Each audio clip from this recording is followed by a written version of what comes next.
तो हम ये क्वेश्चन नंबर 46 देखते हैं। इसमें क्या दे रखा है कि 5 माइक्रोफैराड का कैपेसिटर है, कनेक्टेड एज शोन, और इंटरनल रेजिस्टेंस इस बैटरी का 0.5 ओम है, और अमाउंट ऑफ चार्ज हमें क्यू इस पे कैलकुलेट करना है।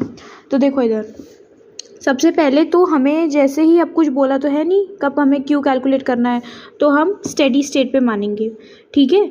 फॉर आर इक्विवेलेंट पहले तो हमें भाई आर इक्विवेलेंट निकालना पड़ेगा। ऑलराइट, आर इक्विवेलेंट निकालने के लिए स्टेडी स्टेट में क्या हो जाएगा, कैपेसिटर के दोनों प्लेट्स ओपन सर्किट की तरह बिहेव करेगा कैपेसिटर। तो अब जब ओपन सर्किट की तरह बिहेव किया तो ऑफकोर्स करंट यहाँ से तो पास नहीं होगा। और दूसरी बात, हाँ, आर इक्विवेलेंट के लिए ये नोट कर लो कि बैटरी के दोनों एंड्स भी ज्वाइन हो जाने चाहिए, जो ये दोनों एंड्स है ना वो भी ज्वाइन कर लो, और इसके इंटरनल रेजिस्टेंस को तो आपको काउंट करना ही है। फिर अब आर इक्विवेलेंट हमने काउंट किया। पहली बात तो अब ये दोनों तो सीरीज में 2 ओम हो गया। अब इधर से देखो आई इधर जा रहा है, फिर आई इधर भी जा रहा है, मतलब जब सेम आई जा रहा है तो ये भी सीरीज में है, तो 2 + 0.5 इज 2.5। हमने आर इक्विवेलेंट काउंट कर लिया। अब हम आई कैलकुलेट करेंगे। आर इक्विवेलेंट काउंट करने के लिए हमने इतना काम किया है, बैटरी का हमने क्या कर दिया है, दोनों टर्मिनल्स ज्वाइन कर दिया। अब आई हमें कैलकुलेट करना है। Now that is second step. I is equals to V by R, और वी हमें क्या दे रखा है, वी हमें दे रखा है 2.5। तो 2.5 divided by R equivalent which is 2.5, 1 ampere.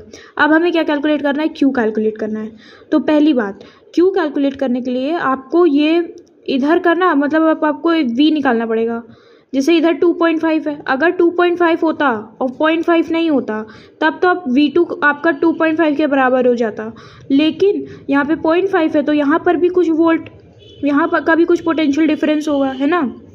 तो पहले हम इसको इजी करने के लिए, पहले तो हमने आई निकाल लिया, अब हम यहाँ का V1 निकाल लेते हैं। मतलब इस ये वाले रेजिस्टेंस के अक्रॉस हमने V1 निकाला, 0.5 वोल्ट आया, बचा कितना, 2 वोल्ट में बचा। तो V2 कितना हो गया, 2 वोल्ट हो गया। अब Q is equal to CV। आप कहोगे तो हमने इसका क्यों नहीं वो काउंट किया, क्या कहते हैं, हमने इसका भी तो पोटेंशियल डिफरेंस काउंट करना था 2 ओम का। नहीं, ये पार्टिसिपेट नहीं करेगा, ठीक है, ये इसमें करंट ही नहीं जा रहा, तो आप कहाँ से निकाल लोगे इसका। तो हमें Q हमारा डायरेक्ट हो गया CV2, ठीक, CV2 हमारा हो गया। C हमारा क्या दिया था, 5 माइक्रोफैराड दिया हुआ था, और इंटू 2 वोल्ट मल्टीप्लाई कर दिया, और हमारा आंसर क्या आ गया, 10 माइक्रो कूलम।